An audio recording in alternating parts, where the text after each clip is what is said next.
The truth has a way of surfacing, even when buried under corporate politics and executive egos. They didn't fire me because I was wrong. They fired me because I was right, and that terrified them more than any external threat ever could. When you spend 3 years building something from the ground up, you recognize every sound it makes. Every ping, every lag, every microsecond delay that shouldn't exist. That's what I heard in the authentication logs that Tuesday morning in March. A whisper of something broken hiding beneath layers of polished code. I'm Amelia Rodriguez, and I used to be the lead security architect at Meridian Technologies. Used to be. Past tense. Because apparently, pointing out that your company's crown jewel has a fatal flaw makes you the enemy, not the hero. The discovery happened during routine maintenance.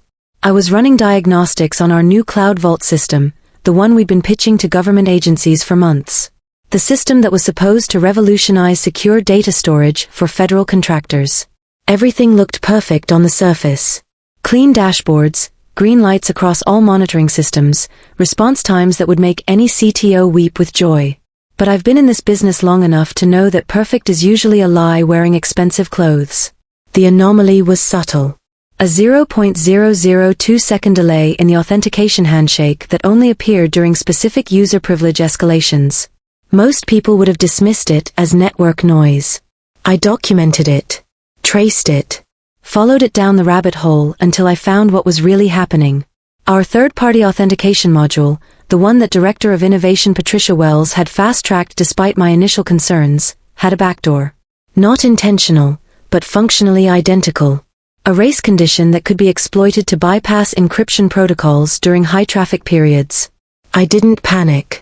I didn't run to the nearest conference room screaming about security breaches. I did what any competent security architect would do. I documented everything, prepared a comprehensive report, and scheduled a meeting with my direct supervisor, Tom Chin, the VP of Engineering. Tom listened for exactly 4 minutes before cutting me off. Amelia, we're 3 weeks away from the biggest deal in company history. The Department of Defense is ready to sign. Are you absolutely certain this isn't just overthinking? I was certain. I showed him the packet traces, the timing analysis, the proof of concept exploit I developed to demonstrate the vulnerability. His face went pale, then red, then settled into something I'd never seen before, fear disguised as irritation. Write it up, he said finally. But keep it quiet. We need to handle this delicately. I should have known then that delicately was code for burial. The report disappeared into the corporate void like a stone dropped into still water. No acknowledgement, no follow-up meetings, no security patches. Just silence. For 2 weeks, I watched our sales team continue their victory lap while I sat in my office, staring at logs that showed the same vulnerability, day after day, like a time bomb with a digital countdown. I tried again. This time, I went directly to Patricia Wells, the woman who'd championed the authentication module in the first place. She received me in her corner office with its floor-to-ceiling windows and motivational posters about disruptive innovation.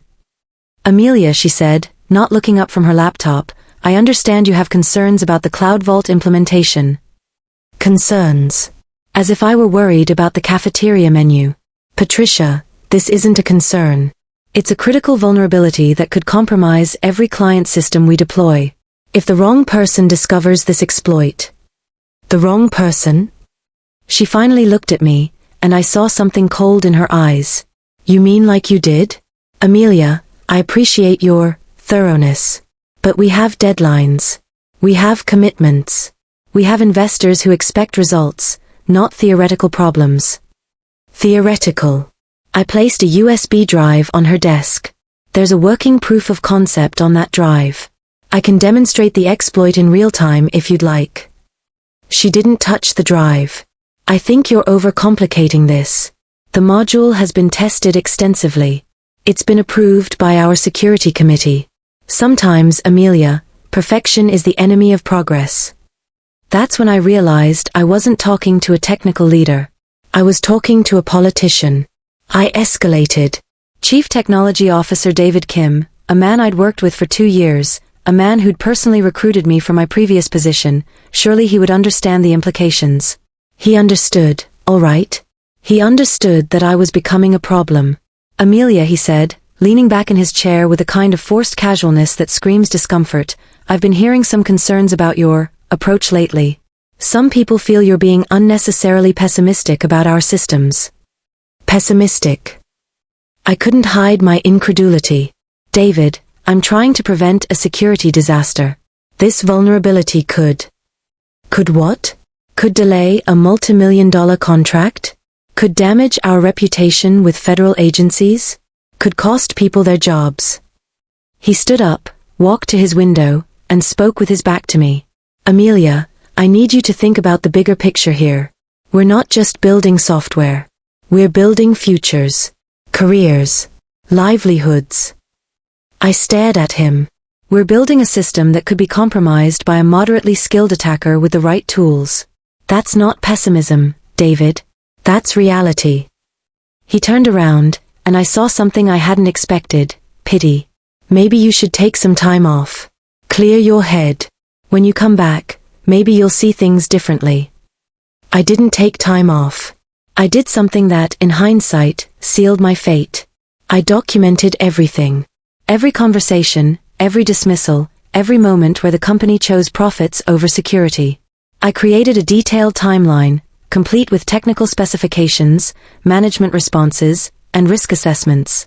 I wasn't planning to be a whistleblower. I was planning to be thorough.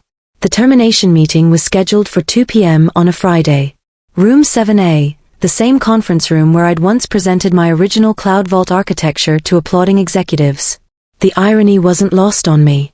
Patricia Wells sat across from me, flanked by HR Director Linda Murphy and Legal Counsel Robert Chong.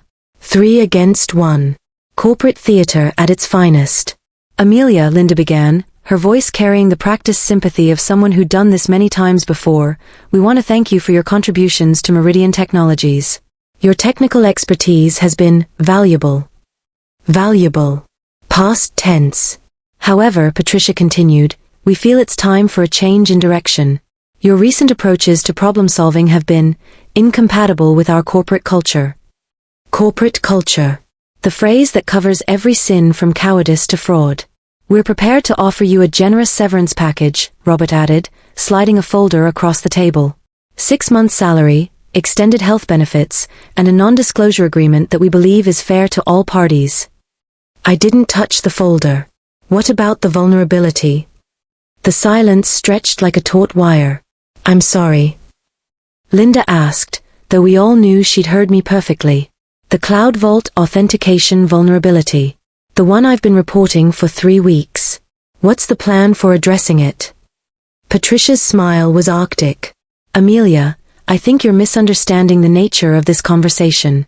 We're not here to discuss technical issues. We're here to discuss your transition out of the company."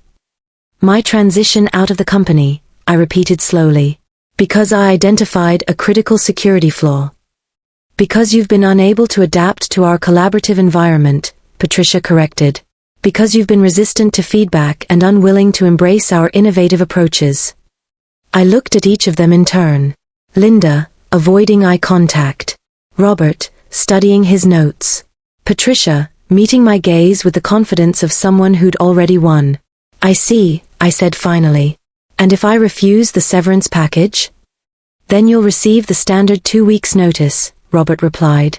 "But I wouldn't recommend that approach." The threat was subtle but unmistakable. "Sign the NDA, take the money, disappear quietly. Or face whatever legal challenges they were prepared to throw at me." I stood up, gathered my things, and walked toward the door. Then I turned back. "When this vulnerability is exploited," I said, "and it will be, remember this conversation. Remember that you chose to silence the person who tried to warn you." Patricia's smile never wavered. "Amelia, I think you're overestimating the severity of the situation. But I appreciate your passion." I left the folder on the table and walked out of Meridian Technologies for the last time. They expected me to disappear. Collect unemployment, lick my wounds, eventually find another position where I could pretend the last 3 years never happened. They expected me to play the role of the disgruntled former employee who learned to keep her mouth shut. They underestimated me. I didn't sign the NDA. I didn't take the severance. I did something that would have horrified them if they'd known. I started making phone calls. The first call was to Elena Vasquez, my former colleague at CyberShield Defense, a boutique security firm that specialized in government contracts. Elena had left Meridian 6 months earlier, citing cultural differences, corporate speak for "I couldn't stomach the bullshit anymore." "Amelia," she said when I explained what had happened, "I'm not surprised. I'm disappointed, but not surprised. Patricia Wells has been building that house of cards for months. The question is, what do you want to do about it?" What I wanted was justice. What I settled for was documentation. I spent the next 2 weeks creating the most comprehensive security assessment I'd ever produced. I reverse-engineered the Cloud Vault system from memory, documented every vulnerability I could recall, and created a detailed analysis of the potential impact if the system were deployed in its current state. I didn't do this for revenge. I did it because someone needed to create a record of what Meridian Technologies was about to sell to the United States government. The finished report was 47 pages long. It included technical specifications, risk assessments, timelines, and recommendations for remediation. It was thorough, professional, and devastating. I sent it to exactly one person, Dr. Amanda Foster, the cybersecurity advisor I'd met at a conference 2 years earlier. Amanda worked for the Government Accountability Office, and she had a reputation for asking uncomfortable questions about federal contractors. The email was simple: "Amanda, I believe there are some security concerns with a system that's currently being evaluated for federal deployment. I've attached my analysis for your review." I didn't mention Meridian Technologies by name. I didn't need to. The technical specifications would be enough for anyone with Amanda's expertise to identify the system. I sent the email on a Tuesday morning. On Wednesday, I received a brief acknowledgement: "Thank you for bringing this to my attention. I'll review the materials and follow up if necessary." On Thursday, I waited. On Friday, everything changed. The first sign was the news alert on my phone: Federal Security Review halts major defense contract pending investigation. The article was brief, professional, and carefully worded. A routine security assessment had identified potential vulnerabilities in a cloud storage system under consideration for federal deployment. The contract award would be delayed pending further review. The second sign was the phone call from Tom Chun. "Amelia," he said, his voice tight with barely controlled panic, "we need to talk. I don't work for you anymore, Tom. Please. Can you come in? There are some questions about the Cloud Vault system, and we need someone with your expertise to help clarify things." I almost laughed. "You need my expertise now? Amelia, I know we didn't handle your concerns properly. I know we made mistakes. But right now, we need to focus on fixing this situation. The GAO is asking very specific questions about authentication protocols, and you're the only person who understands the system architecture well enough to." "To what?" "To help you cover up the vulnerability I tried to report 3 weeks ago." Silence. "Tom," I said finally, "I documented everything. Every conversation, every dismissal, every moment where the company chose to ignore a critical security flaw. If the GAO wants to understand the Cloud Vault system, they'll need to understand how it was developed, how it was reviewed, and how security concerns were addressed." "Amelia, you can't." "I can't what? Tell the truth? Provide accurate technical information to federal investigators? Explain how a company with government contracts handles security vulnerabilities?" I hung up. The third sign was the email from Patricia Wells, sent from her personal account. "Amelia, I think there may have been some miscommunication about your departure. I'd like to discuss bringing you back in a consulting capacity to help with the current situation." I deleted it without responding. The fourth sign was the news conference. Dr. Amanda Foster stood at a podium in a sterile government building, surrounded by representatives from the GAO, the Department of Defense, and the cybersecurity community. She spoke with the calm authority of someone who'd spent years translating technical disasters into policy language. "Our investigation has revealed significant security vulnerabilities in the Cloud Vault system," she announced. "These vulnerabilities could potentially allow unauthorized access to classified information stored on federal networks. We are recommending that the system not be deployed until these issues are addressed." She paused, looking directly into the camera. "I want to be clear. These vulnerabilities were not discovered during our routine assessment. They were brought to our attention by a security professional who had attempted to raise these concerns through proper channels within the company. The fact that these warnings were ignored raises serious questions about the contractor's commitment to security. I watched the press conference from my apartment, feeling something I hadn't experienced in weeks: vindication. The final sign came the next day, in the form of a subpoena. The GAO wanted me to testify about the Cloud Vault system, its development, and the circumstances surrounding my departure from Meridian Technologies. I called Elena. "Are you ready for this?" she asked. "I've been ready for this since the day they fired me," I replied. "The question is, are they?" The hearing room was smaller than I'd expected. Fluorescent lights, beige walls, and the kind of institutional carpet that absorbs sound and ambition in equal measure. I sat at a witness table facing a panel of investigators, with Meridian Technologies' legal team arranged behind me like a firing squad. Dr. Foster led the questioning. She was methodical, precise, and utterly professional. She walked me through the technical details of the vulnerability, the timeline of my attempts to report it, and the circumstances of my termination. "Ms. Rodriguez," she said, "in your professional opinion, what would be the potential impact if this vulnerability were exploited in a production environment?" I looked across the room at Patricia Wells, who sat rigid in her chair, flanked by lawyers. "Complete system compromise," I answered. An attacker could gain root access to any connected system, extract stored data, and potentially inject malicious code into the authentication pipeline. In a federal deployment, this could mean access to classified information, operational data, or communications between government agencies. "And you reported this vulnerability to your supervisors?" "Multiple times.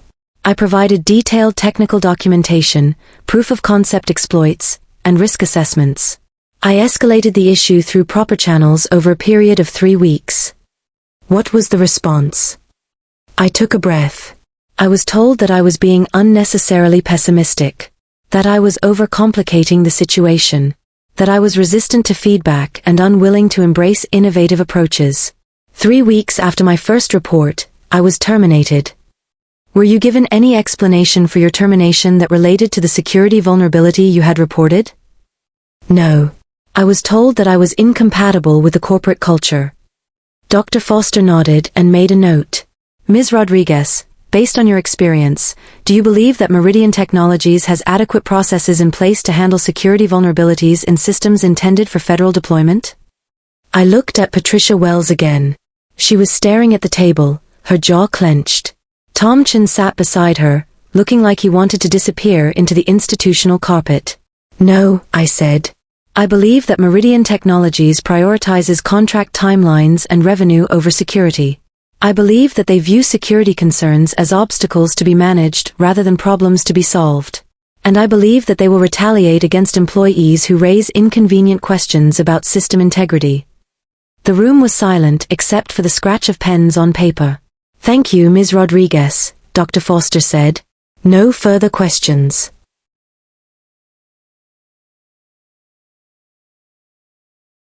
The GAO's final report was released 6 weeks later. It was a masterpiece of bureaucratic language that managed to be both diplomatically worded and utterly damning. The Cloud Vault system was found to have significant and pervasive security vulnerabilities that made it unsuitable for federal deployment in its current form. The report also noted that these vulnerabilities had been identified and reported by a qualified security professional within the company, but were not addressed through normal remediation processes. It recommended that federal agencies carefully evaluate the security practices and corporate culture of contractors before awarding sensitive contracts. Meridian Technologies' stock price fell by 30% in the 2 days following the report's release. The Department of Defense contract was permanently withdrawn. 3 other federal agencies suspended their evaluations of Meridian products pending further security reviews. Patricia Wells resigned to pursue other opportunities. Tom Chun was reassigned to a non-technical role. The entire Cloud Vault project was shelved indefinitely. I received a phone call from Elena 3 days after the report was released. "Amelia," she said, "I have a proposition for you. CyberShield Defense is expanding our government contracting division. We need someone with your expertise to lead security architecture for federal systems. The pay is better than what you were making at Meridian, and I can guarantee you'll never be fired for doing your job." I didn't hesitate. When do I start? How about Monday? We have a new contract with the Defense Department. They want a complete security review of their cloud storage systems. Apparently, they're being very careful about authentication protocols these days. 6 months later, I was sitting in my new office at CyberShield Defense, reviewing the security architecture for a federal communication system, when I received an email from a familiar address. It was from David Kim, my former CTO at Meridian Technologies. Amelia, the email began, I hope you're doing well in your new position. I wanted to reach out because I've been thinking about our last conversation, and I realize I may have misunderstood the situation. I've learned a lot about leadership in the past few months, and I want you to know that I regret how things ended between us. He went on to explain that Meridian was restructuring its security practices and wondered if I might be interested in returning as a consultant to help implement new vulnerability management processes. I read the email twice, then forwarded it to Elena with a single comment, they still don't get it. Elena's response was immediate, want me to respond for you? No, I typed back. Some lessons have to be learned the hard way. I deleted David's email and returned to my work. I had federal systems to secure, vulnerabilities to identify, and a job where doing the right thing was actually rewarded. But sometimes, late at night, I think about that conference room where Patricia Wells told me I was being unnecessarily pessimistic. I think about the 47-page report that documented everything they refused to see. I think about the moment when Dr. Foster announced that a security professional had tried to warn them through proper channels. I think about the difference between being right and being heard. The truth is, I didn't bring down Meridian Technologies. They brought themselves down by choosing to silence the person who was trying to save them. I just made sure there was a record of what really happened. In the end, that's all any of us can do. Tell the truth, document everything, and trust that someone somewhere will listen. Sometimes, that's enough. If you've ever been silenced for speaking up, if you've ever been fired for doing the right thing, if you've ever wondered whether your voice matters in a world that seems to reward compliance over courage, remember this, your integrity is not negotiable. Your expertise is not disposable. And your truth, properly documented and professionally presented, can move mountains. The system isn't broken. It's working exactly as designed. The question is, are you willing to build a better one?